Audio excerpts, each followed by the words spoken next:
What if the family you know isn't yours? When abandoned twin babies are rescued by a dog, their true identity remains hidden for 25 years until a town festival changes everything. Subscribe now and tell me where you're watching from. The clouds hung low over Riverdale, a small town nestled in the heart of rural Virginia, as sheets of rain pounded against the windshield of Jackson Montgomery's Cadillac Escalade. His hands trembled on the steering wheel, knuckles white with tension. In the passenger seat lay a handcrafted wicker basket, lined with the finest Egyptian cotton, where two newborn boys slept peacefully, unaware of their father's agonizing decision. Jackson, 42, was the picture of success in Riverdale, tall, with salt and pepper hair that accentuated his chiseled jawline and penetrating blue eyes. His tailored Brooks Brothers suit was now dampened with rain and tears as he pulled over near the banks of the Shenandoah River. "I'm sorry," he whispered, his voice breaking. "Your mother, she's given me no choice." He placed a gold pendant embossed with the Montgomery family crest around each tiny neck. "Maybe someday you'll understand."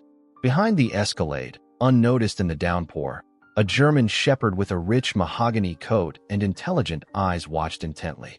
Ranger had been Jackson's faithful companion for 7 years, sensing his master's distress and following him from the sprawling Montgomery estate. Jackson lifted the basket and trudged through the mud toward the swollen river. The rain masked his tears as he placed the basket at the edge of the rushing water. "Forgive me," he choked, giving the basket a gentle push into the current. He couldn't bear to watch as it began to drift away, turning abruptly to return to his vehicle. Ranger whined softly before darting from his hiding place, powerful muscles propelling him into the churning water. The loyal dog swam with desperate determination, jaws gently gripping the edge of the basket, fighting against the powerful current that threatened to separate him from his precious cargo. On the opposite bank, Martha Williams, a 50-year-old washerwoman with calloused hands and a kind face framed by prematurely graying hair, was gathering her laundry as the rain intensified. The humble log cabin where she had lived alone since her husband's passing stood just yards from the riverbank. "Sweet Lord above," she gasped, spotting the German shepherd struggling toward shore with something in his mouth. "What on earth?" Martha rushed to the water's edge, her faded cotton dress becoming soaked as she waded in to help the exhausted dog. When she realized what he carried, her weathered face registered shock. "Babies? In this storm?" Her voice trembled as she carefully lifted the basket to safety. The twins began to cry in unison, their tiny fists waving in the air. Ranger collapsed on the bank, exhausted but vigilant, his eyes never leaving the infants. Martha brought the basket inside her modest home, rubbing each baby dry with clean towels. She noticed the gold pendants, immediately recognizing the Montgomery crest.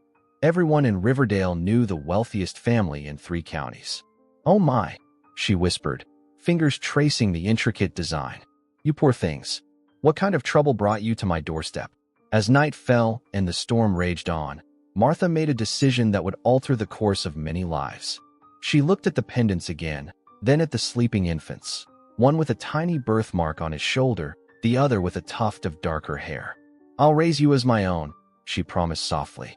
"But this secret," she tucked the pendants into a small wooden box, "may need to be kept for your own protection."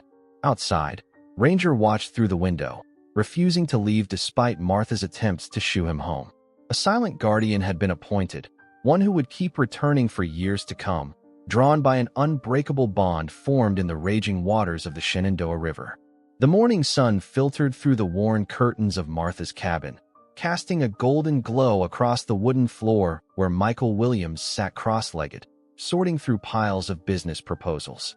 At 25, he had grown into a handsome man with his father's piercing blue eyes and a determined set to his jaw. His broad shoulders were hunched over spreadsheets, brow furrowed in concentration. "Mom, have you seen my calculator?" he called out, his deep voice echoing through the modest home that suddenly seemed too small for his ambitions. Martha, now 75 with a crown of silver hair and deeper creases lining her kind face, shuffled into the room. Her movements were slower these days, her mind occasionally drifting to places only she could see. "It's Tuesday." "No, Wednesday," she murmured, rearranging items on the shelf without purpose. "The river's running high again." Michael sighed, setting down his papers. "Mom, it's Friday, and I asked about my calculator, not the river."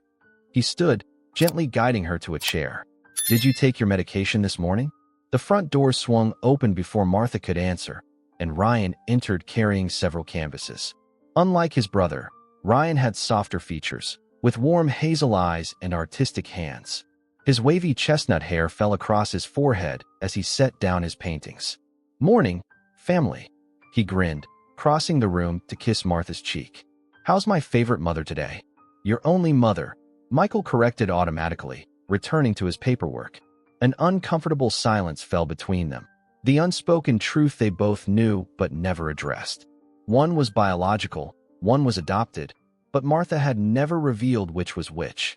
Ryan broke the tension, pulling out his newest painting. "Just finished this for the Riverdale Festival exhibition. What do you think?"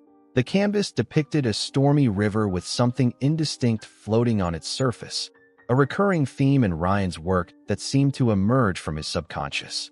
Despite being the most promising artist in Riverdale, Ryan had never overcome his inexplicable fear of water, refusing to even cross the small bridge over the Shenandoah. "It's beautiful," Martha whispered, her eyes suddenly clear and focused. She reached out a trembling hand toward the painting. "The water, it always takes what isn't meant to be lost." Michael and Ryan exchanged concerned glances. "Has she been talking like this all morning?" Ryan asked quietly. "On and off," Michael replied. "Dr. Jenkins says the episodes are getting more frequent. We might need to consider—" "No," Ryan interrupted firmly. "No nursing homes. We promised." A scratching at the door interrupted their discussion. Michael opened it to reveal an aging German shepherd, gray around the muzzle, but with the same intelligent eyes. "Ranger's here for his daily visit," Michael announced, patting the old dog's head affectionately. Martha's face lit up. "The guardian returns," she said with unexpected clarity. "Always watching, always knowing." "That dog has been coming around since before I can remember," Ryan remarked, setting out a bowl of water. "Must belong to someone in town." Michael shrugged. "Never wears a collar. I asked around years ago, but nobody claimed him." "Some things don't need to be claimed to belong," Martha said cryptically, her fingers finding Ranger's fur. Outside the window, a sleek black Range Rover drove slowly past their cabin for the third time that week. Inside sat Charles Montgomery, now in his late 60s, his once handsome face lined with regret. He watched the modest home with haunted eyes, Riverdale's most respected cattle rancher and businessman, bearing the invisible weight of his decades-old decision. "Sir," his driver spoke hesitantly, "Mrs. Montgomery is expecting you back at the estate for the investor meeting." Charles nodded absently. "Victoria can wait," he muttered, his eyes fixed on Ranger entering the cabin. "That dog, it can't be the same one." Back inside, Michael packed his proposals into a leather portfolio. "I've got a meeting with the bank about my expansion plan for the outdoor recreation company." "Another loan application?" Ryan asked, concern evident in his voice. "Mike, you've already put everything on the line for this business." "Because I know it will work," Michael insisted, his stubborn streak flaring. "Riverdale Outdoor Adventures could put this town on the map. I just need someone to believe in it." "I believe in it," Martha said suddenly. "You've got your father's head for business." Michael froze, his expression tightening. "Which father, Mom? My biological one, or Ryan's?" The question hung in the air, unanswered as always. Martha's eyes clouded over again. "The river knows," she whispered. "The river remembers what was lost." Ryan placed a protective arm around her shoulders while giving Michael a warning look. "Not now." "Then when?" Michael demanded, frustration evident in his voice. "I'm tired of not knowing who I am, where I come from. Don't you ever wonder?"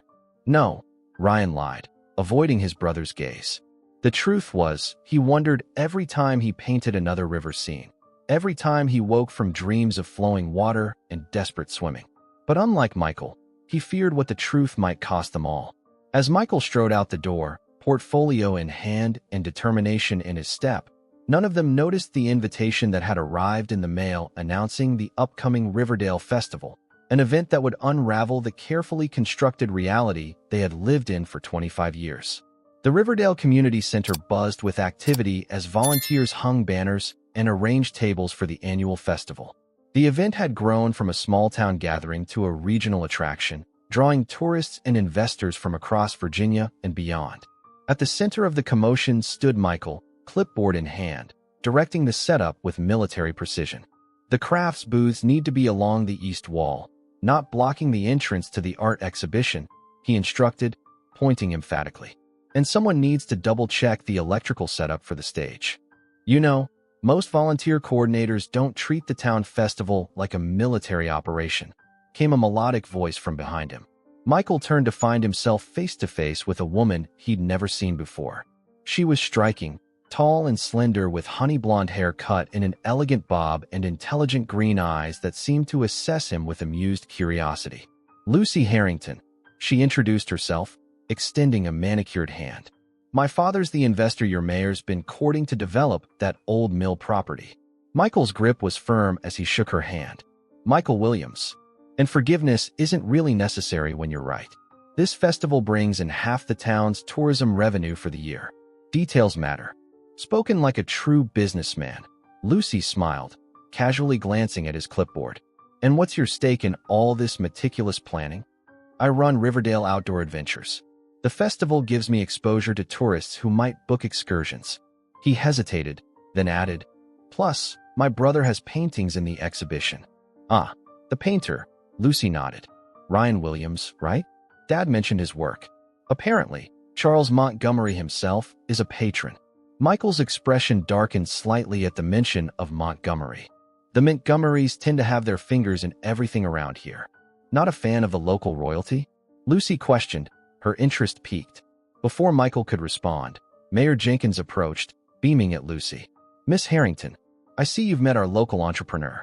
Michael here is the hardest-working young man in the county. So I gathered, Lucy replied, her eyes never leaving Michael's face. Your father mentioned you'd be joining us for the entire festival week, the mayor continued enthusiastically. Perhaps Michael could show you around? Give you a proper locals tour of Riverdale. Michael opened his mouth to protest, but was cut off by Lucy's smooth response. That would be wonderful. I'm particularly interested in the river. I hear it has quite a history. Something in her tone made Michael uneasy. The Shenandoah is just a river. Nothing special about it. Oh, I wouldn't say that, Lucy insisted. Every river carries stories, doesn't it? Across town at the Montgomery estate, Victoria Montgomery paced the marble floor of her sunroom, phone pressed to her ear.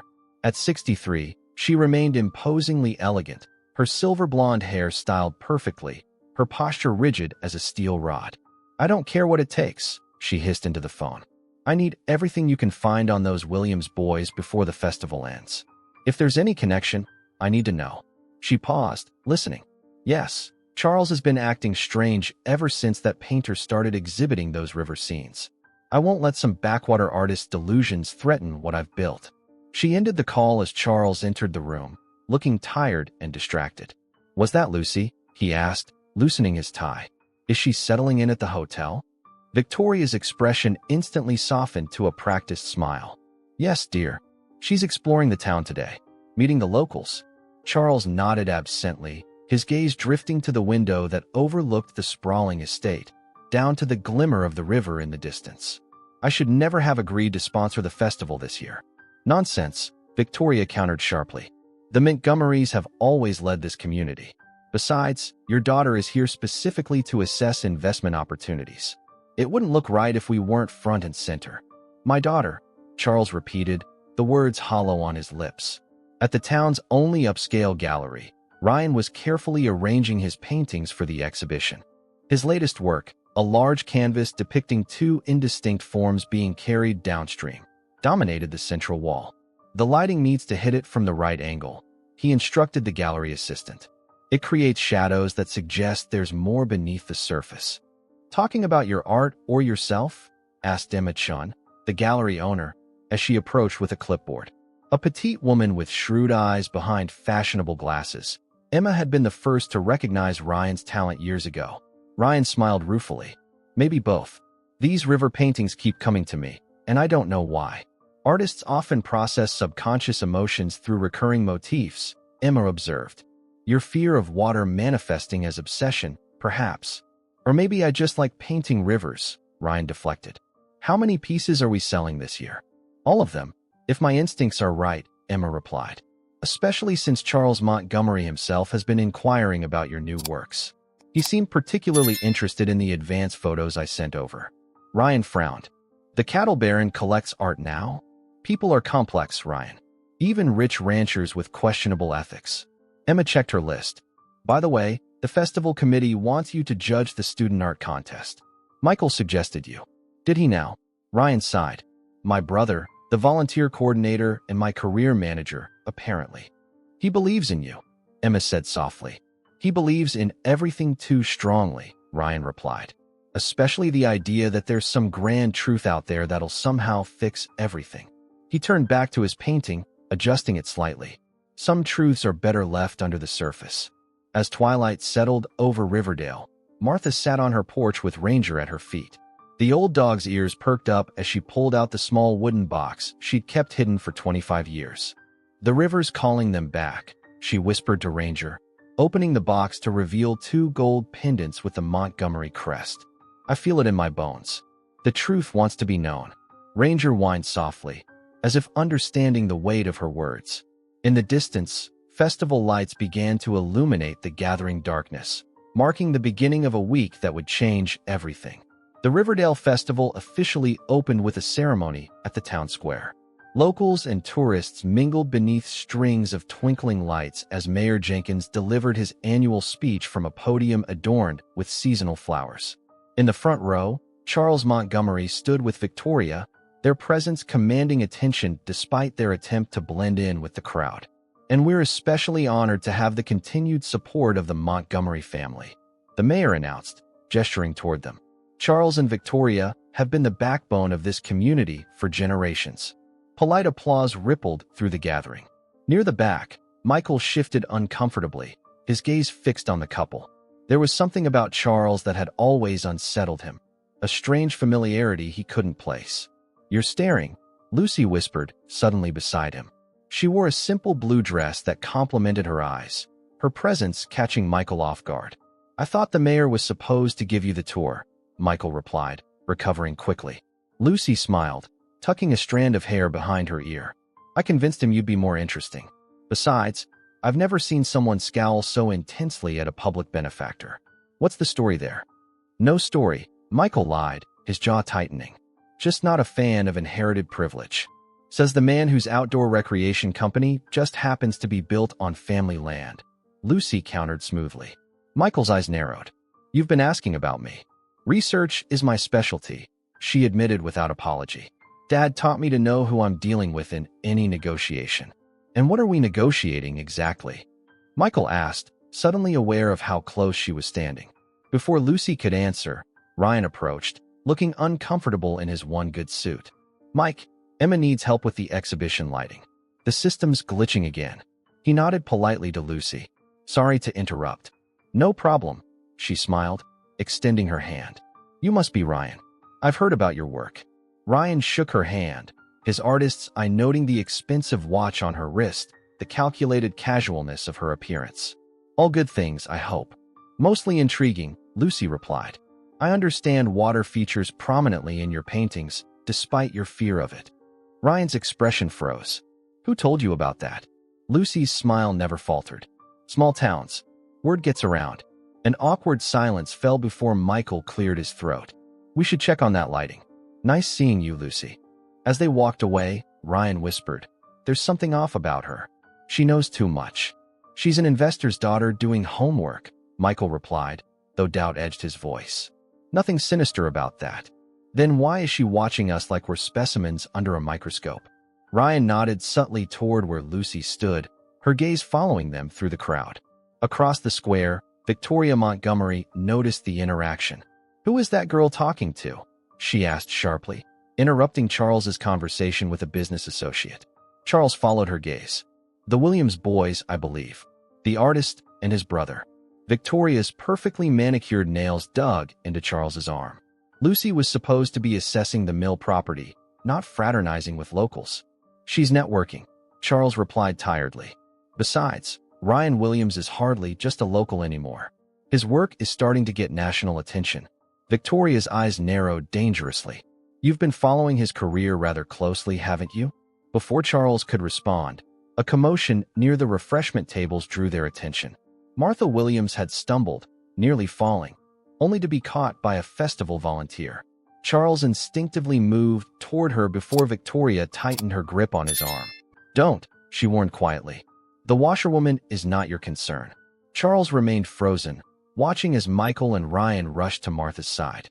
The elderly woman seemed disoriented, her silver hair coming loose from its bun as she clutched at Michael's sleeve.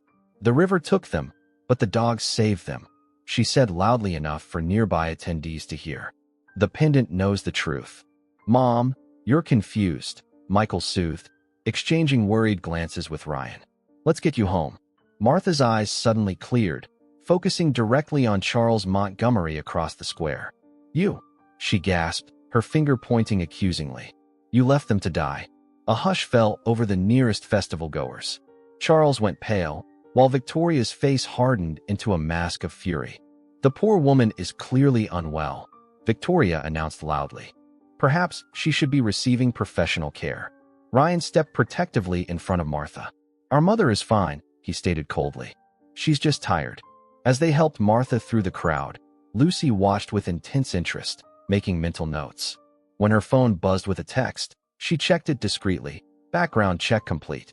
DNA test results needed for confirmation. We'll continue surveillance." Inside the art exhibition hall, Charles Montgomery stood alone before Ryan's central painting of the river. His hand trembled slightly as he reached toward the canvas without touching it, tracing the outline of the two indistinct forms in the water. "It's not possible," he whispered to himself. "They couldn't have survived." "Mr. Montgomery?" Emma approached cautiously. "Are you interested in acquiring this piece?" Ryan Williams would be honored. Charles composed himself quickly. "Yes, whatever the asking price, I'll double it. And I'd like to meet with the artist privately to discuss commissioning more work." Outside the hall, Michael and Ryan settled Martha into Michael's truck. Ranger had appeared, as if sensing Martha's distress, and sat vigilantly beside the vehicle. "This is getting worse," Michael murmured. "She needs help." "She needs us," Ryan countered. "Not some facility." Martha's weathered hand reached out, grasping both of theirs with surprising strength. "Listen to me, boys," she said, suddenly lucid. "The truth is in the box under my bed. The river is calling it all back now. You need to know before it's too late." Michael and Ryan exchanged troubled glances over her head, neither ready to acknowledge the dread settling in their hearts, or the festival banner fluttering above them, announcing the upcoming river parade that would bring everything full circle. The morning after the festival opening, Michael sat alone at Martha's kitchen table, turning a gold pendant over in his hands. The Montgomery family crest gleamed in the early sunlight, a shield with a river running through it, flanked by 2 pine trees. He had found the wooden box under Martha's bed after she finally fell asleep, her restless murmuring about rivers and babies continuing even in slumber. 2 identical pendants, one for each brother. The front door creaked open as Ryan returned from his early morning walk with Ranger. The old dog padded directly to Michael, laying his graying muzzle on Michael's knee as if offering comfort. "Mom still sleeping?" Ryan asked, hanging his jacket on the hook by the door. He froze when he saw what Michael was holding. "What's that?" Michael held up one pendant, letting it swing slightly. "Found these under Mom's bed, in a box with newspaper clippings about the Montgomery family from 25 years ago." Ryan approached cautiously, like someone nearing a wild animal. "You went through her things?" "Mike, that's crossing a line." "She told us to," Michael replied, his voice unnaturally calm. "Last night, remember? The truth is in the box." "Well, here it is." He pushed the second pendant across the table. "Take a look at your heritage, brother." Ryan reluctantly picked up the pendant, recognition flickering across his face. I've seen this before. In my dreams." "It's the Montgomery crest," Michael confirmed. "Which means we're connected to them somehow." "That doesn't mean anything," Ryan protested weakly. "Maybe Mom worked for them years ago. Maybe these were payment." Michael slapped a yellowed newspaper clipping onto the table. "September 15th, 25 years ago. Charles Montgomery and wife Victoria announced with heavy hearts that their twin sons were lost in a tragic accident." His finger stabbed at the grainy photo of a younger Charles. "Look familiar?" "Look in the mirror, Ryan." Ryan sank into a chair, the blood draining from his face. "This is crazy." You're saying we're Montgomerys? That we're twins. Identical twins, apparently, Michael said, which explains why Mom never told us which one was adopted. Neither of us was. We're both biological, just not hers. The silence that followed was broken only by Martha's soft footsteps. She stood in the doorway in her faded housecoat, looking smaller and more fragile than ever, yet her eyes were clear. I knew this day would come, she said quietly. Ryan looked up, hurt etched across his features. Mom, why didn't you tell us? Martha shuffled to the table, lowering herself carefully into a chair. At first, I was protecting you. Then, as years passed, I was protecting myself too. I couldn't bear to lose you to them. To who? The Montgomerys? Michael demanded. Our real parents. Your father, Martha corrected firmly. Only Charles is your blood. Victoria, she forced him to get rid of you when she found out you were from his previous relationship, before they were married. Get rid of us. Ryan echoed, horror creeping into his voice. Martha's weathered hand found Ranger's fur, drawing strength from the old dog's presence. That stormy day, I was doing laundry by the river. I saw a man, Charles, put a basket in the water. Her voice broke. He was crying as he walked away. Then this dog, just a young thing then, jumped in after the basket. Michael stared at Ranger with new understanding. He saved us. Martha nodded. Pushed your basket to shore where I found you. I recognized the Montgomery crest right away. Everyone knew Victoria couldn't have children and was bitter about it. It didn't take much to piece together what happened. Ryan stood abruptly, pacing the small kitchen. So you just decided to keep us? Without telling anyone. I made a choice, Martha said, her chin lifting defiantly. A childless man discarded his babies on his wife's orders. A childless woman found them. Seemed like God's mathematics to me. Michael slammed his fist on the table. Charles Montgomery has been living in this town all our lives. Driving past this house. Sponsoring the damn festival. Did he never recognize us? He believed you drowned, Martha explained. The river was raging that day. No one could have survived without help. She scratched behind Ranger's ears. No human help, anyway. Ryan stopped pacing, his artistic mind connecting fragments. My paintings. The river scenes. The nightmares about drowning. He turned to Martha with dawning comprehension. Not nightmares. Memories. The room fell silent as decades of secrets settled around them. Finally, Michael stood, decision hardening his features. I'm going to confront him, he declared. Today. Michael, no, Martha pleaded. There's more you don't understand. Victoria is dangerous. I don't care, Michael cut her off. I've spent 25 years wondering who I am. Now I know, and I want answers from the man who threw us away. Across town at Riverdale's only luxury hotel, Lucy sat cross-legged on her bed, laptop open before her, papers spread around her. A knock at her door caused her to quickly close the screen. Come in, she called, gathering the papers into a folder. Victoria Montgomery entered, impeccably dressed despite the early hour. Tell me you have something. Lucy gestured to the folder. Background checks on both Williams brothers. No birth certificates on file in Riverdale. Martha Williams never registered any adoption. She hesitated. And there's something else. I've been running facial recognition software on old photos of Charles. And Victoria prompted impatiently. The resemblance to Michael Williams is statistically significant, especially around the eyes and jawline.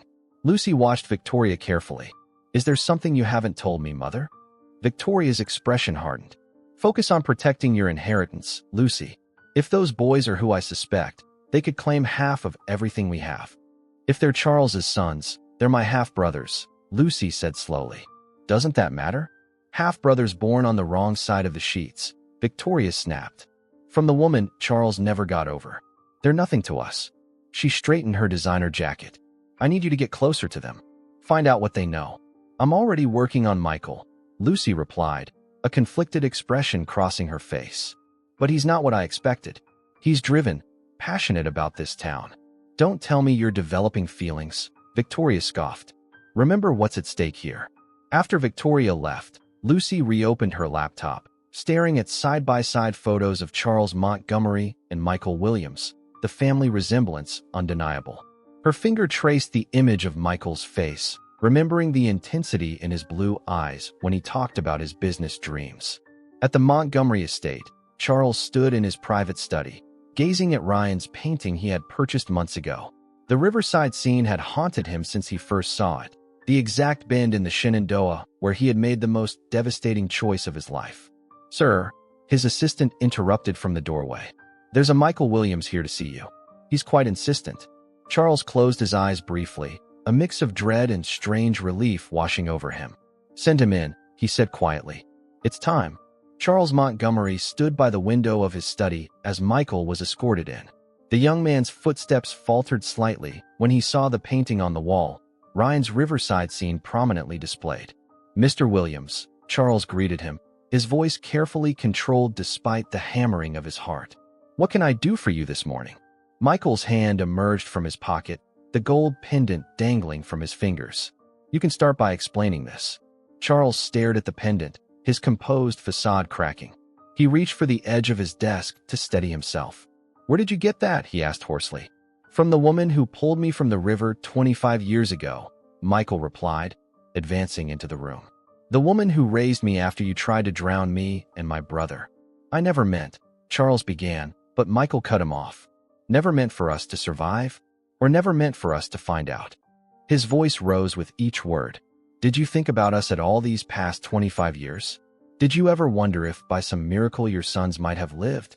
Charles sank into his leather chair, suddenly looking every one of his 68 years. "Not a day has passed that I haven't thought about you. Both of you." He gestured to Ryan's painting. "When I saw this at last year's exhibition, something in me knew. The exact spot on the river. No one else would paint it that way unless they'd been there." "So you bought my brother's art out of what?" "Guilt. Out of connection," Charles corrected. "It was all I could allow myself." Michael slammed the pendant onto the desk. "Why did you do it? What kind of monster throws his own children into a river?" "A weak man," Charles admitted, his voice breaking. "A man who loved unwisely and then not well enough." "That's not an explanation," Michael demanded. Charles rose slowly, moving to a cabinet where he unlocked a drawer. From it, he withdrew a photograph of a beautiful woman with Michael's eyes. "Your mother," he said softly, passing the photo to Michael. "Eleanor Blackwood, the love of my life." Michael stared at the image, hunger and anger warring across his features. "Where is she now?" "She died giving birth to you and Ryan," Charles said gently. "There were complications. The doctors couldn't save her." Michael's shoulders slumped slightly. "And so what?" "We became inconvenient reminders." "I wanted to raise you both," Charles insisted. "But I'd already entered into an engagement with Victoria. When Eleanor died and I showed up with twin boys." He passed a hand over his face. "Victoria gave me an ultimatum. Her or you. And you chose her," Michael said flatly. "I was a coward," Charles admitted. "Victoria came from money that saved my family's ranch during hard times. Breaking the engagement would have meant financial ruin. I told myself I was doing what was necessary." "So you decided to kill us?" Michael's voice shook with fury. "No," Charles exclaimed. "God, no. There was an adoption arranged through Victoria's lawyer. I was taking you to the meeting point. But when the moment came," his voice faltered, "I couldn't bear to hand you over to strangers. I thought the river would be kinder." Michael stared at him, disgust evident in his expression. "The river would be kinder than life? That's your justification?" "There is no justification," Charles whispered. "Only regret that has eaten me alive for 25 years." The door to the study burst open, and Victoria stood there, her face contorted with rage. "What is he doing here?" she demanded. "Meeting his father," Charles replied with unexpected strength. "It's over, Victoria. The truth is out." Victoria's cold gaze fixed on Michael. "So, the washerwoman's boy thinks he can claim the Montgomery fortune? How convenient." "I don't want your money," Michael replied, his voice steady.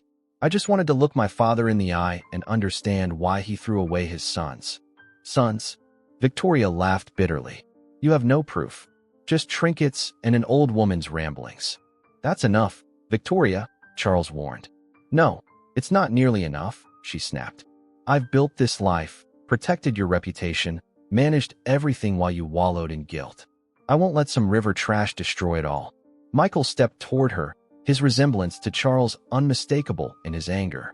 "The only trash I see is someone who would demand children be disposed of." Victoria's composure slipped entirely. Those children should never have existed. She was nothing, a summer fling who trapped him with a pregnancy. I was his future, his social equal. You were a means to an end, Charles said quietly. I never loved you, Victoria. I was in debt, and you were wealthy. The silence that followed was shattered by the sound of Victoria's palm striking Charles's cheek. How dare you, she hissed. After everything I've sacrificed, including your own child? Michael asked suddenly. Victoria froze. What are you talking about? Lucy, Michael said, watching her reaction carefully. Martha told us everything this morning. About how you couldn't have children. So where did Lucy come from? Charles looked confused. Victoria, what is he talking about? Victoria's face had gone deathly pale. This is absurd. Lucy is our daughter. Is she? Michael pressed. Or did you arrange another convenient adoption after you made my father throw us away? One where you could pretend the child was yours biologically? Before Victoria could respond, Lucy appeared in the doorway, her face showing she had heard enough. Is it true? She asked Victoria, her voice barely audible. Am I not your biological daughter? Lucy, darling, don't listen to this nonsense, Victoria urged, reaching for her. Lucy stepped back. Answer the question, mother. Or should I even call you that? Of course you're my daughter, Victoria insisted, but the tremor in her voice betrayed her. Charles looked between them, decades of manipulation suddenly becoming clear. Victoria, what did you do? What I had to, she exploded. You were obsessed with those boys, grieving Eleanor. I needed my own child to secure my place. The maid was pregnant, unmarried, desperate for money. It was a private arrangement. Lucy stumbled backward as if struck. I'm the daughter of a maid.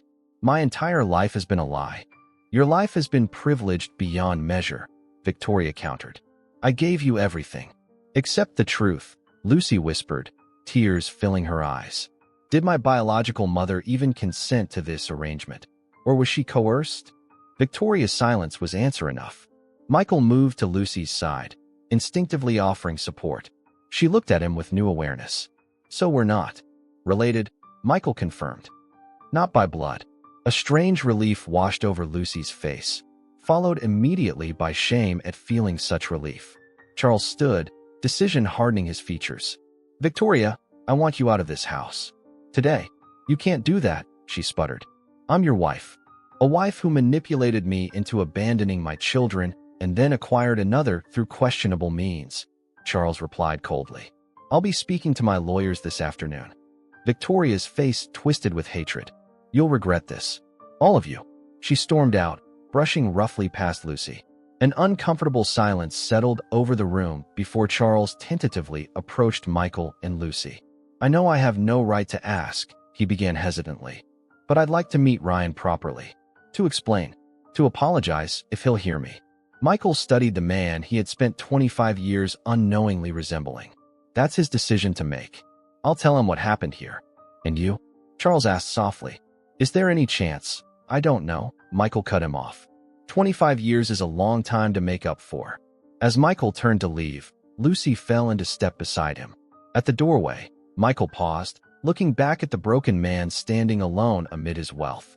The Festival River Parade is tomorrow, Michael said. Ryan will be there. Despite everything, it's still his big moment as the featured artist. He hesitated. Martha will be there too. The woman who saved us, raised us, loved us. The woman you owe everything to. Charles nodded, understanding the unspoken invitation. I'll be there. Outside, Michael and Lucy walked in silence through the manicured gardens of the Montgomery estate. Finally, Lucy spoke. I was sent to investigate you, she admitted, to find out if there was any truth to the rumors about unknown heirs. Michael's jaw tightened. And now I don't know who I am anymore, she whispered. Everything I believed about myself is a lie. Almost instinctively, Michael took her hand. I know something about that feeling. Their eyes met, the connection between them suddenly charged with new understanding. We should go find Ryan, Michael said softly. There's a lot he needs to know before tomorrow. Ryan stood at the riverbank, Ranger silent beside him, as the setting sun cast long shadows across the water. He had spent hours here after Michael called with the unbelievable news, trying to process the revelation that had upended his entire identity. His canvas and paints lay untouched nearby, his usual artistic refuge abandoned in the face of overwhelming emotion. I thought I'd find you here, Michael said, approaching cautiously with Lucy trailing behind. Facing your fear. Ryan didn't turn. Not fear. Memory. His voice was distant. I've been dreaming about this river my whole life, painting it obsessively, never understanding why. He finally faced Michael. How did it go with Montgomery? He admitted everything, Michael replied, stopping beside his brother. The affair with our biological mother, Eleanor Blackwood. Her death in childbirth. Victoria's ultimatum. And the river? Ryan asked quietly. Michael's jaw tightened. He claims he couldn't bear to give us to strangers, so he chose the river instead. Called it mercy. Ryan laughed bitterly. Some mercy. He acknowledged Lucy with a nod. What's her role in all this? Before Michael could answer, Lucy stepped forward. I came to Riverdale to protect my inheritance from potential claimants. Turns out, I was living a lie too. She explained Victoria's deception, her voice steady despite the pain evident in her eyes. Ryan listened intently, his artist's perception noting the protective way Michael stood near Lucy, the unconscious mirroring of their body language. So neither of us belongs where we thought we did, Ryan concluded. Quite the festival surprise. We belong with Martha, Michael said firmly. Blood or not, she's our mother in every way that matters. Ryan nodded in agreement, then glanced at his watch. She'll be wondering where we are? The pre-parade dinner starts in an hour. The three walked back toward town, Ranger following faithfully. The festival lights twinkled along Main Street as twilight deepened, tourists and locals filling the sidewalks in anticipation of tomorrow's river parade, the highlight of the celebration. I should warn you, Michael told Ryan as they neared the community center. I told Charles about the parade tomorrow. Said you'd be there. Ryan stopped walking. You invited him? He wants to explain himself. To apologize. Michael met his brother's gaze. I thought you deserved the chance to hear it directly, like I did. Ryan stared at the festival banners fluttering overhead. 25 years too late. Would you rather have never known? Lucy asked quietly. Ryan considered this. No, he admitted finally. Despite everything, the truth feels necessary. He glanced at the approaching community center where his artwork was prominently displayed. My river paintings make sense now. They weren't just nightmares or random images. They were memories trying to surface. Inside the community center, the pre-parade dinner was already underway. Local dignitaries, business owners, and festival organizers mingled around tables laden with food. Martha sat near the edge of the gathering, looking frail but dignified in her best dress, her silver hair arranged carefully beneath a modest hat. Her face lit up when she saw Michael and Ryan approach. My boys, she said, reaching for their hands. I was getting worried. Ryan knelt beside her chair. We had a lot to process, Mom. Martha's eyes filled with tears at the word Mom, her weathered fingers squeezing his. I was so afraid you'd hate me for keeping the truth from you. Never, Ryan assured her. You saved us. In every possible way.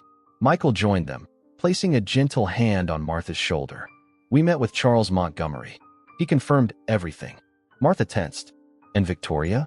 Is no longer a concern, Michael replied, his tone leaving no room for questions. Charles is handling her. Across the room, Emma Chun approached with a photographer from the Regional Arts magazine.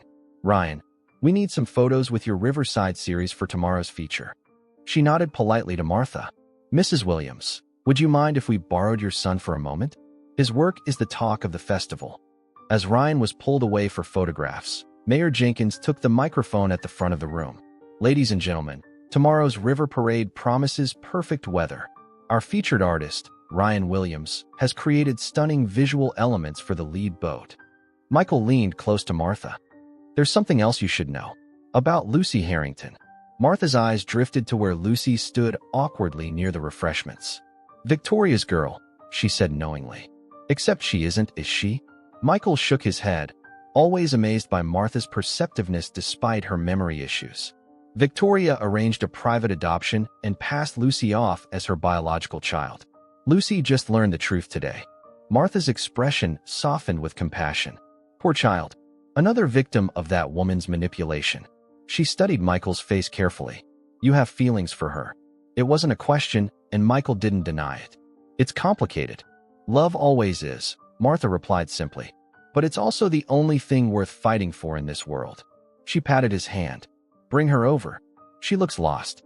When Lucy joined them, Martha immediately took her hand. Sit with me, dear. I think we have more in common than you might expect. Lucy hesitated before taking the offered chair. I don't understand. We're both women who built lives on someone else's choices, Martha explained. Finding our own truth within that. Lucy's eyes filled with tears. How do you do that?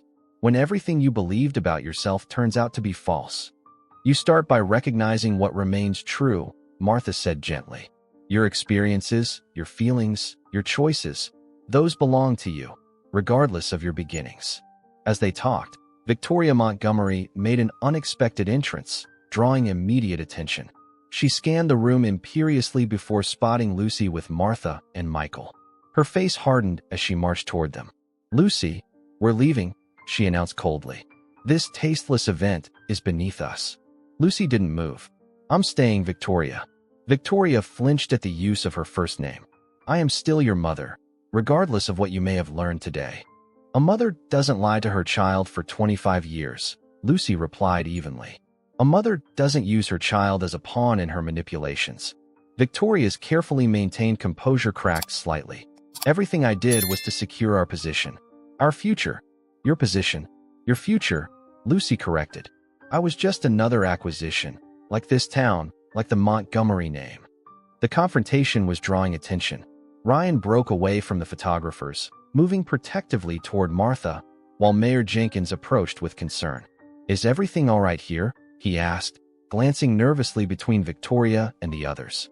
Perfectly fine, Victoria replied with a brittle smile. Just a family discussion. We're not family, Lucy stated firmly. Not anymore. Victoria's expression turned venomous. Then you'll receive nothing from me. Not a penny of Montgomery money. I don't want your money, Lucy said, echoing Michael's earlier words. I want the truth about my real mother. The maid you bought a baby from. A murmur rippled through the nearby guests who had overheard. Victoria glanced around, suddenly aware of the public nature of this confrontation. This isn't over, she hissed before turning on her heel and stalking out. The room erupted in whispers as Ryan rejoined the group. That's going to be the talk of the town before morning, he remarked. Martha reached for his hand. The truth has a way of demanding to be heard, like a river that can't be contained forever. She looked between her sons with tears in her eyes. I only hope you can forgive an old woman for keeping it from you for so long. Michael and Ryan exchanged glances, a lifetime of brotherhood conveyed in a look. There's nothing to forgive, Ryan assured her. Tomorrow's parade, Martha said quietly. Everything comes full circle at the river. Outside the community center, Charles Montgomery sat in his car, watching Victoria storm to her separate vehicle. He had been working up the courage to enter when he saw her arrive. Now, he watched her drive away, her fury evident even from a distance. His gaze drifted to the community center windows where he could see Michael and Ryan standing protectively on either side of the elderly woman who had raised them, the woman who had done what he had failed to do. His sons had grown into good men without him, because of her. With newfound resolve, Charles reached for his phone and called his lawyer. Jim, I need you to draft new documents tonight. I'm making changes to my will. As night fell over Riverdale, the festival lights reflected on the surface of the Shenandoah River, where tomorrow's parade would bring the past and present together in ways no one could fully anticipate. Morning broke over Riverdale with perfect clarity, the sky a seamless blue canvas unmarred by clouds. Along the Shenandoah River, crowds gathered early to secure the best viewing spots for the parade. Colorful blankets and folding chairs dotted the grassy banks as families set up picnics and children raced about with festival flags. Behind the scenes, the parade vessels were being prepared at the launching point upstream. 12 boats in total, each decorated according to the festival theme of Riverdale heritage, with Ryan's artwork featured prominently on the lead boat, a flat-bottomed craft transformed into a floating gallery. Ryan stood on the dock, supervising the final placement of his paintings, trying to focus on the task despite the emotional turbulence of the past 24 hours. Everything looks amazing, Emma said, joining him with a clipboard. The regional arts reporter is already calling this the most ambitious river parade exhibition in festival history. Ryan nodded absently, his attention drawn to a canvas being secured at the bow, his most recent river painting, the one Charles Montgomery had purchased and then donated back specifically for the parade. The swirling waters and indistinct basket had taken on painful new significance. "Ryan, did you hear me?" Emma touched his arm. "They need you on the lead boat in 10 minutes for the press photos." "Sorry, I'm a bit distracted," he admitted. "It's been a complicated week." Emma's expression softened. "Small-town gossip travels fast. I've heard some rumors." "Whatever you've heard, the reality is stranger," Ryan replied with a humorless laugh. He glanced around. "Have you seen Michael or Lucy? Your brother's helping your mother to her viewing spot, the VIP section near the bridge. Special seat of honor for the artist's family." Emma checked her list. Lucy Harrington is scheduled to ride on the mayor's boat, third in line. Ryan tensed. "And the Montgomerys?" "Charles is on the sponsor's boat at the rear. Victoria canceled this morning. Claimed illness." Emma studied his face. "Ryan, what's really going on? You look like you're about to face a firing squad instead of celebrating your triumph." Before he could answer, the parade coordinator called for all participants to board their vessels. Ryan squeezed Emma's hand. "I'll explain everything later. Promise." On the riverbank at the VIP viewing area, Michael helped Martha settle into a cushioned chair beneath a small canopy that provided shade. Ranger lay at her feet, unusually agitated, his eyes fixed on the water. "He knows," Martha said, stroking the old dog's head. "Animals sense when circles are completing." Michael knelt beside her chair. "Are you sure you're up for this? We could still take you home if it's too much." Martha shook her head firmly. "I need to see this through, Michael. For 25 years, I've carried the weight of what happened on this river. Today, I want to see it transformed into something beautiful." "Mom," Michael began hesitantly, "whatever happens today with Charles Montgomery, with our biological father, I want you to know that you're our real parent. The one who chose us, saved us, loved us." Martha cupped his cheek with her weathered hand. "Life gives us many parents, Michael. Those who bring us into the world, those who raise us, those who teach us. I was blessed to be one of yours, but I won't begrudge you knowing the others." Their moment was interrupted by Lucy's arrival, her expression tense. "There's been a change of plans," she announced. "Victoria sent a message withdrawing from the sponsor's boat, but I've just heard she was seen heading upriver in a private vessel." Michael stood, instantly alert. "You think she's planning something?" "I wouldn't put it past her," Lucy replied grimly.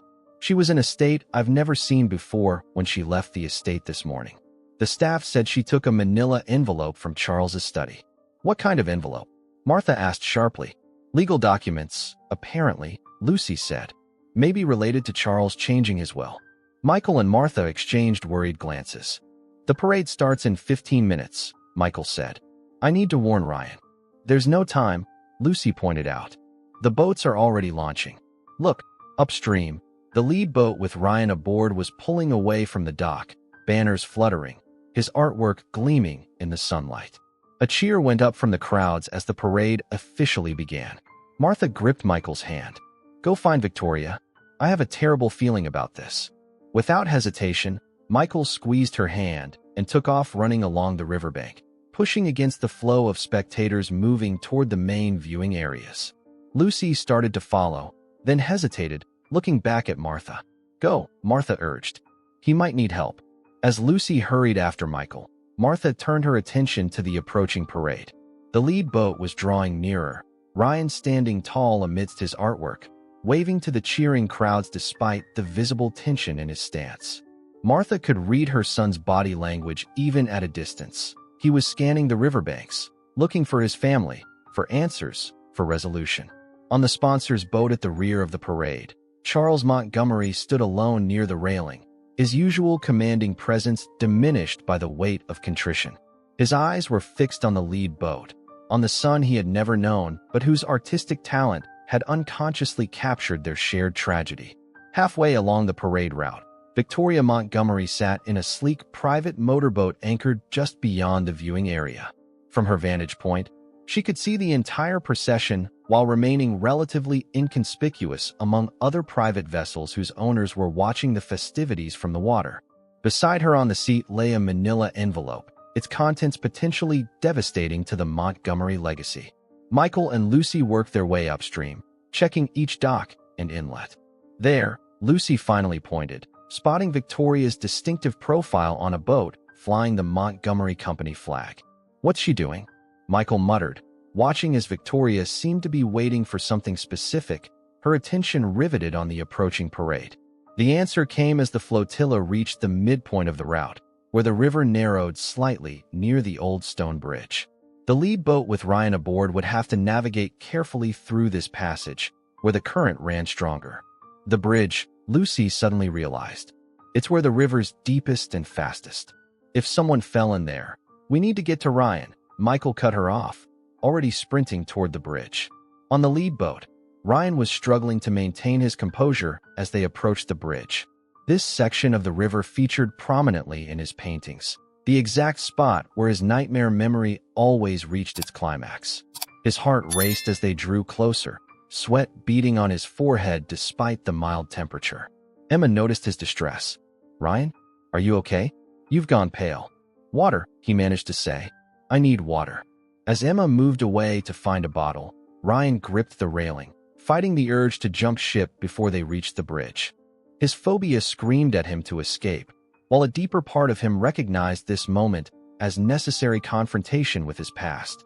The boat passed under the shadow of the bridge, the cheers of the crowd momentarily muffled, then burst into the sunlight on the other side.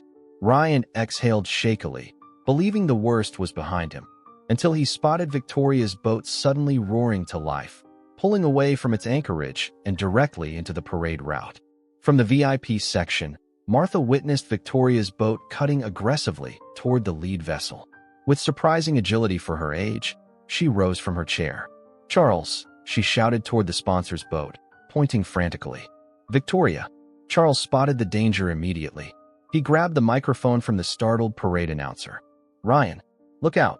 Ryan turned just as Victoria's boat veered dangerously close, creating a wake that rocked the flat-bottomed parade vessel.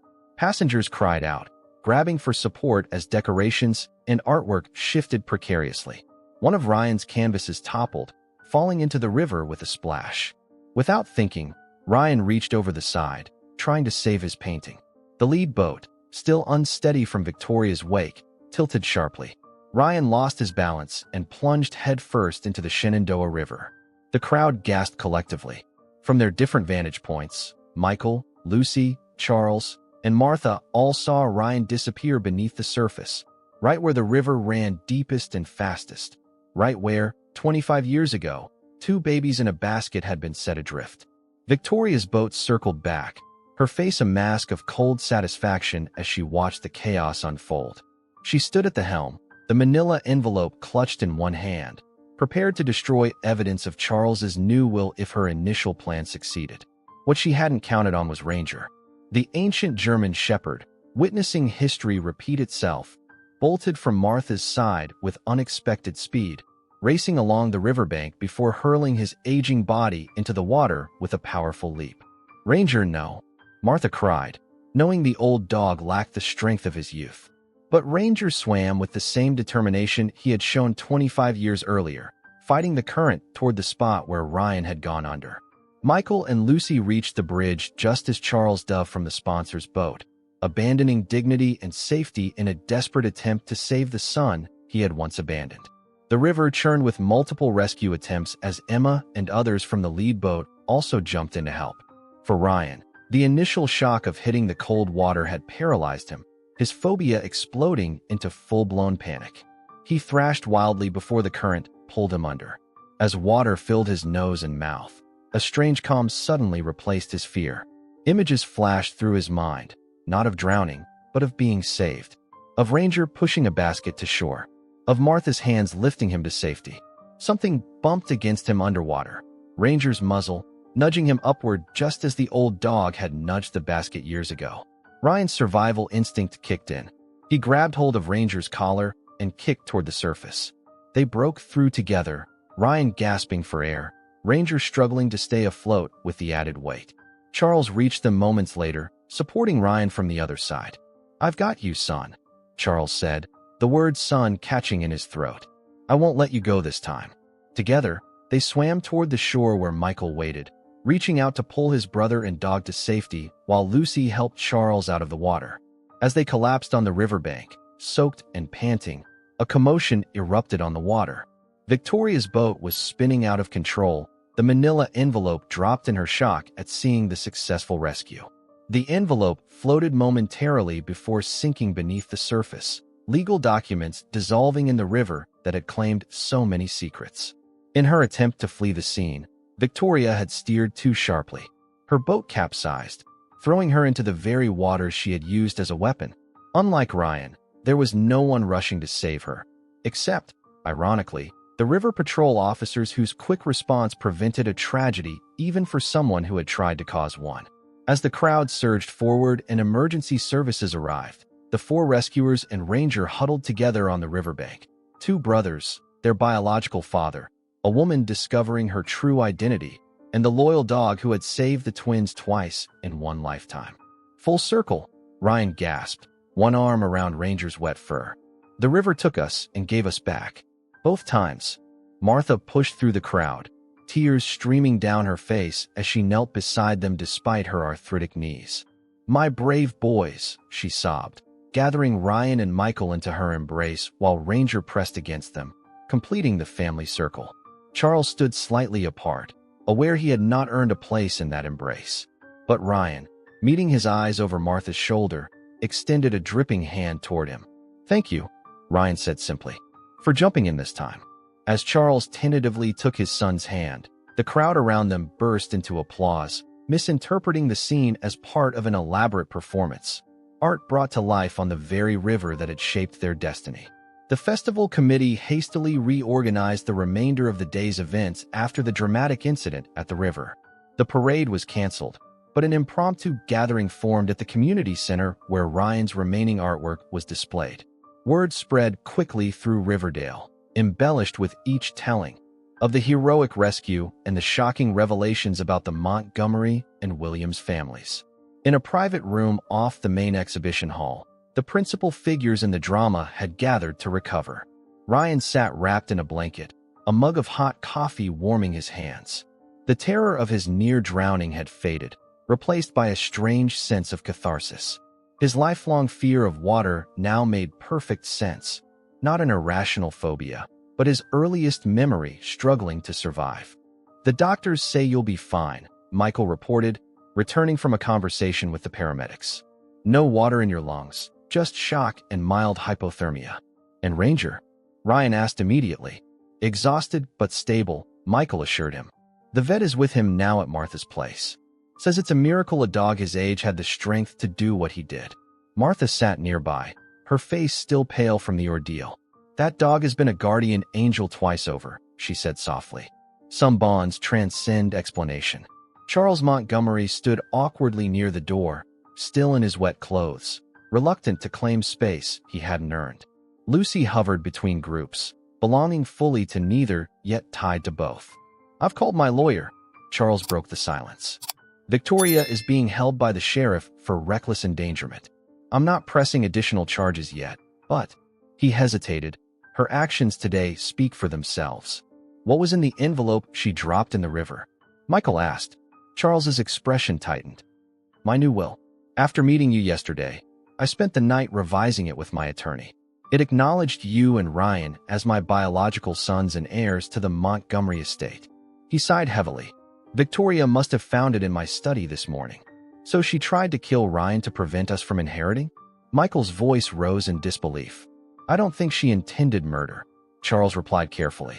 "Just enough chaos to destroy the documents and maintain her control. Victoria has always valued position and power above all else." Ryan set down his coffee mug with a sharp click. "That makes it better." An uncomfortable silence fell until Lucy spoke up. "The sheriff wants statements from everyone involved. They're trying to piece together exactly what happened." "I'll tell them what I saw," Martha said, her voice finding unexpected strength. "That woman has manipulated and harmed this family for the last time." Charles moved closer, finally taking a seat opposite Martha. For a moment, they studied each other, the wealthy rancher and the humble washerwoman, connected by the lives of two young men. "I owe you a debt I can never repay," Charles said quietly. "You saved my sons when I failed them, raised them into men any father would be proud of." "I didn't do it for you," Martha replied simply. "I did it for them. And for me, a childless woman who found two babies needing love." "Nevertheless," Charles continued, I want to ensure you're taken care of. Medical bills, home repairs, whatever you need. We don't want your money," Michael interrupted sharply. "Michael," Ryan laid a restraining hand on his brother's arm. "Let's hear him out." Charles cleared his throat. "It's not about buying forgiveness or replacing what I missed. It's about doing what's right, finally. For all of you." He looked directly at Martha. "You gave my sons a home when I was too weak to do so. Allow me to ensure that home remains secure." Martha considered him thoughtfully.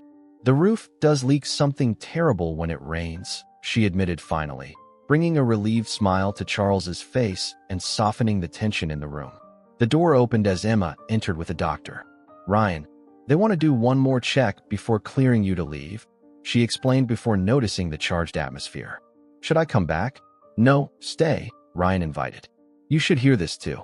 He glanced around the room. "Everyone who matters is here now." As the doctor briefly examined Ryan, Charles addressed the group again. "I've made mistakes I can never undo. I don't expect forgiveness or acceptance." His voice grew strained. "But I would like the chance to know my sons, if they're willing, on whatever terms they set." Michael remained silent, his expression unreadable, but Ryan spoke up. "I'd like that," he said quietly. "I have questions only you can answer about our mother." "About Eleanor." Charles nodded gratefully. "She was remarkable. You have her eyes, her artistic spirit." He reached into his pocket and withdrew a water-damaged photograph, the same one he had shown Michael the day before. "I've carried this for 25 years. It survived another dunking today." Ryan accepted the photo reverently, studying the woman who had given him life. "She's beautiful," he whispered. "The festival gallery has my newest painting," Charles offered hesitantly. "A portrait of Eleanor I commissioned from memory last year. I'd like you both to have it." This thoughtful gesture seemed to touch a chord in Michael, who had remained stoic throughout the exchange. He finally spoke, his voice measured. "I'm not ready to call you Dad. I might never be. But," he paused, choosing his words carefully, "I'm willing to hear about our mother, to understand where we came from." "That's more than I deserve," Charles acknowledged. Lucy, who had been quietly observing, stepped forward. "What about me?" she asked, vulnerability evident in her voice. "Where do I fit in all this?" Charles turned to her with genuine regret. "Lucy, I owe you an apology too. I didn't know the circumstances of your adoption. Victoria handled everything, but I should have questioned it. Should have ensured everything was legal and ethical." "Do you know anything about my birth mother?" Lucy asked. "Very little," Charles admitted. "She worked at the estate briefly. Maria, I believe her name was. Victoria dismissed her immediately after the arrangement was made." "I want to find her," Lucy said firmly. "I need to know my own truth, just as Michael and Ryan have found theirs." "I'll help you," Michael offered, their eyes meeting in a moment of connection that didn't go unnoticed by the others. Martha observed the interactions with quiet wisdom. "Families are more than blood," she remarked. "They're built through choices, through standing by each other when the river rises." She looked around the room. "Sometimes they're formed in unexpected ways, with unexpected people." The doctor finished his examination of Ryan and announced him fit to leave, though he recommended rest and warmth.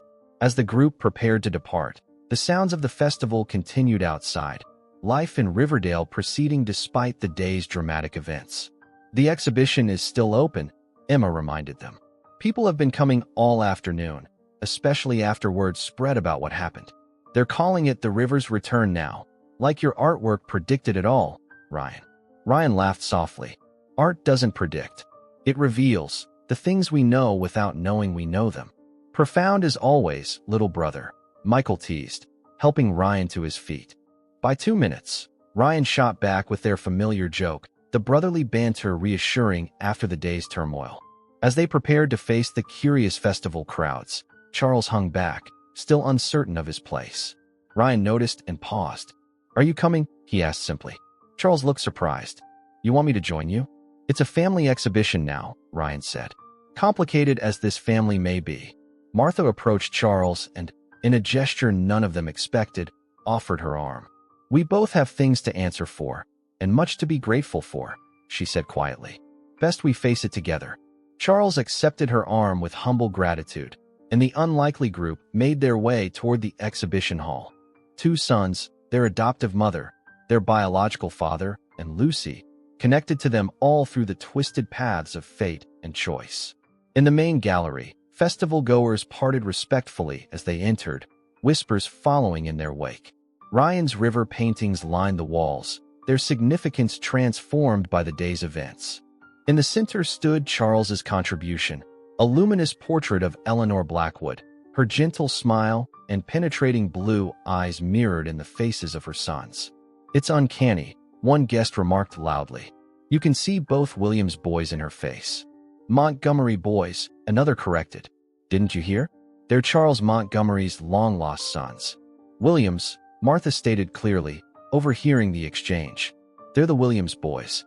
Always have been, always will be."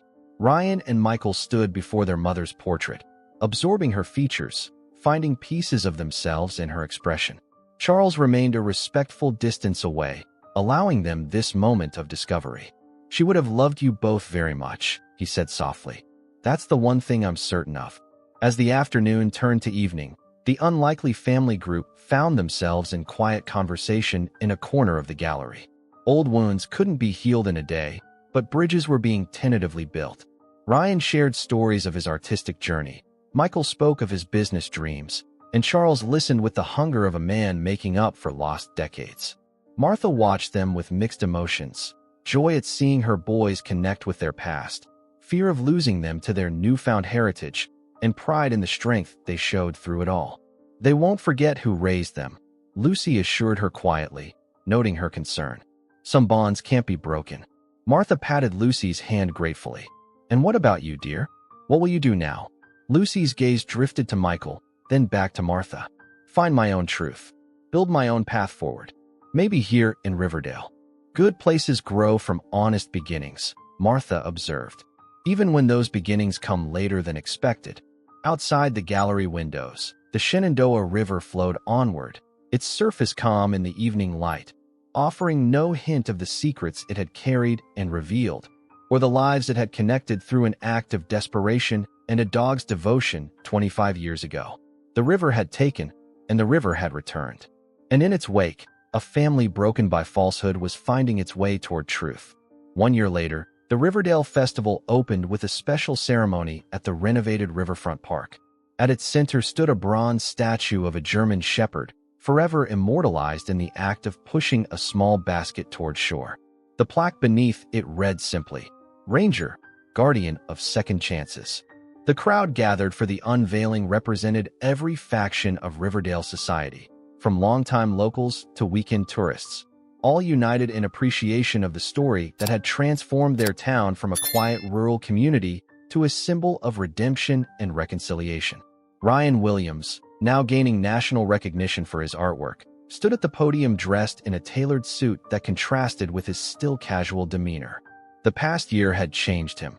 The resolution of his lifelong phobia allowing a new confidence to emerge, though his artistic sensitivity remained intact. "A year ago, I stood in this river fighting for my life," he began, his voice carrying across the attentive crowd. "It was the second time I'd faced death in these waters. The first time, I was too young to remember consciously, but my paintings remembered for me." He gestured toward the statue. "And both times, the same loyal heart saved me." Ranger had passed peacefully 3 months after the dramatic river rescue, his extraordinary age finally catching up with him. He had died contentedly on Martha's porch, surrounded by the family he had twice preserved. "This statue honors more than a remarkable dog," Ryan continued. "It celebrates the extraordinary ways our lives intertwine, how a single act of compassion can ripple through generations." Ranger connected a desperate father, a lonely washerwoman, and 2 abandoned infants across 25 years. He completed a circle none of us knew we were part of. In the front row, Martha sat in a comfortable new wheelchair, her health having declined but her spirit undimmed. Beside her sat Charles Montgomery, his hand occasionally covering hers in a gesture of mutual support that had developed over months of shared caretaking. After the river incident, Charles had kept his promise to ensure Martha's comfort. The cabin roof was repaired, medical care provided, and practical support arranged. What no one expected was how frequently Charles would visit, initially out of obligation, but increasingly out of genuine affection for the woman who had raised his sons. Their relationship, part friendship, part partnership in loving the same young men, had become one of the most talked about developments in Riverdale. Michael stood slightly apart from the crowd, his arm around Lucy's shoulders. Their romance had blossomed gradually after the revelations of the previous festival, built on shared experiences of discovering their true origins and redefining themselves accordingly. Lucy had succeeded in locating her birth mother, Maria Diaz, now living in Baltimore with a family of her own. The reunion had been emotional but healing, revealing that Victoria's arrangement had involved significant coercion and very little choice. Maria had spent years wondering about the daughter taken from her, and finding Lucy had brought closure to a painful chapter in her life. As for Victoria, her public disgrace had been followed by a quiet divorce settlement and departure from Riverdale. Rumor placed her in Europe, living on a significantly reduced income but still maintaining appearances. She had become a cautionary tale in town rather than the social force she once represented. "Today, we inaugurate a new tradition," Ryan announced, concluding his speech. "The Ranger Scholarship Fund will provide art education for underprivileged youth throughout the region, because every child deserves the chance to tell their story, even when words fail them." Applause erupted as Ryan unveiled not just the statue, but a display of student artwork, the first beneficiaries of the program funded jointly by the Williams brothers and the Montgomery estate. After the ceremony, the family gathered at Martha's cabin, now comfortably renovated while maintaining its humble character. The porch had been expanded to accommodate Martha's wheelchair and additional seating for the growing family circle. A painting of Eleanor hung inside, opposite Martha's favorite chair, the two mothers sharing space in the home as they shared love for the same sons. "The festival committee wants to make the river's return a permanent theme," Michael reported, setting a casserole on the dining table. "They say tourism has doubled since last year." "Fame has its downsides," Ryan remarked, arranging flowers in a vase. "I can barely get coffee at Dana's Diner without someone asking for the real story behind my river paintings." "At least the real story is finally known," Charles said, helping Martha from her wheelchair to her place at the head of the table. "No more secrets." Lucy entered from the kitchen carrying a pie. Maria sent her recipe. "First attempt, so be kind in your judgments." Her relationship with her birth mother remained a work in progress, but steady contact had brought both women comfort. "I'm just happy to have everyone under one roof," Martha said, looking around the table with satisfaction. "My family expanded in ways I never could have imagined." The past year had reshaped all their identities. Ryan had channeled his newfound understanding of his past into a provocative new series of paintings that explored themes of memory, identity, and rebirth. His career had taken off, with galleries in Richmond and Washington, D.C. now representing his work. Michael had successfully expanded Riverdale Outdoor Adventures with a surprising partner. Charles had invested in the business, providing capital without interference, allowing Michael to create the comprehensive recreation company he had always envisioned. The business was thriving, offering river tours that now included the story of the Miracle Babies as part of local lore. Charles had stepped back from day-to-day management of the Montgomery Ranch, focusing instead on reconnecting with his sons and supporting their endeavors. The journey from estrangement to cautious acceptance had been challenging, with Michael maintaining more emotional distance than Ryan. Yet even Michael had begun to forge a relationship with his biological father based on mutual respect, if not the easy affection that might have developed through a lifetime together. "I've been thinking," Charles said as they began their meal, "about adding a codicil to my will." Martha shook her head indulgently. "Always with the dramatic announcements at dinner, Charles." He smiled, the ease between them evident. "I want to establish a trust for children in foster care and adoption situations. In honor of what you did, Martha." His voice grew more serious. "You showed me what real parenting looks like, choosing to love children who needed you, regardless of blood." "That's a wonderful idea," Lucy approved, her work in family advocacy having developed over the past year alongside her business consulting. She glanced at Michael with a soft smile. "Family is what we build, not just what we're born into." As the conversation continued, Ryan observed the people around the table. His brother, still protective and driven, but now more at peace with his identity. Lucy, who had transformed her quest for belonging into helping others find theirs. Charles, the father who had lost everything and then found an unexpected second chance. And Martha, the heart who had held them all together through her unconditional love. "I finished a new painting yesterday," Ryan announced during a lull in conversation. "I'd like you all to see it after dinner." Later, they gathered in Ryan's studio, the converted barn behind Martha's cabin where he did his most personal work. On an easel, covered with cloth, stood his newest canvas. "I've been working on this for months," he explained, suddenly nervous. "It's different from my usual style." He pulled away the cloth to reveal not a river scene, but a family portrait. Martha seated in her chair, Michael and Ryan standing behind her, Charles slightly to one side, but unmistakably included, Lucy beside Michael, their hands subtly linked. And at Martha's feet, faithfully rendered from photographs and memory, lay Ranger. "I've titled it Confluence," Ryan said quietly, "where separate streams join to form something new and stronger." Martha's eyes filled with tears as she gazed at the painting. "It's perfect," she whispered. "It's us," Michael agreed, his arm tightening around Lucy. Charles stood speechless, overcome by the sight of himself included in the family circle, a place he had once forsaken and never expected to regain. That evening, as twilight settled over Riverdale, the family moved to Martha's expanded porch. The lights of the festival twinkled in the distance, and the sound of the Shenandoah provided a gentle backdrop to their conversation. "Next year's festival falls on the twins' birthday," Martha noted. 27 years since the river brought you to me. "We should do something special," Lucy suggested. "Maybe a dual exhibition, Ryan's art and photos from your childhood?"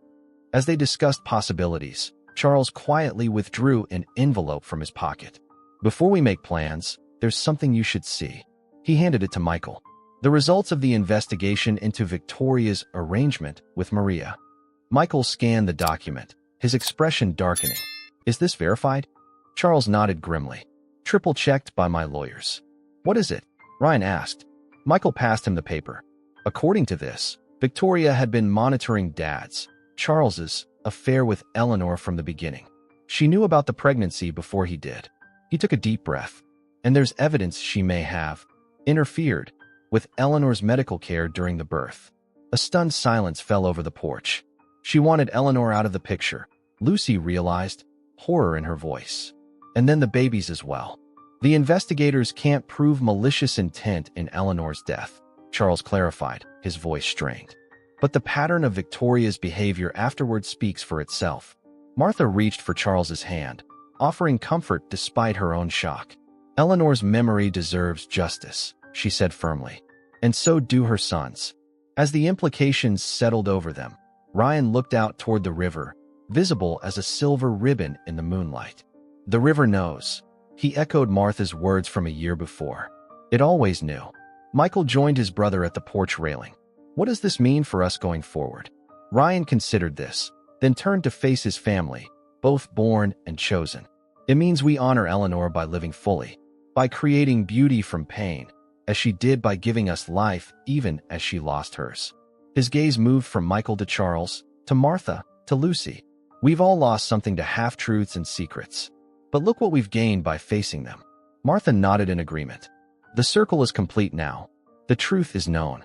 What matters is what we build from here."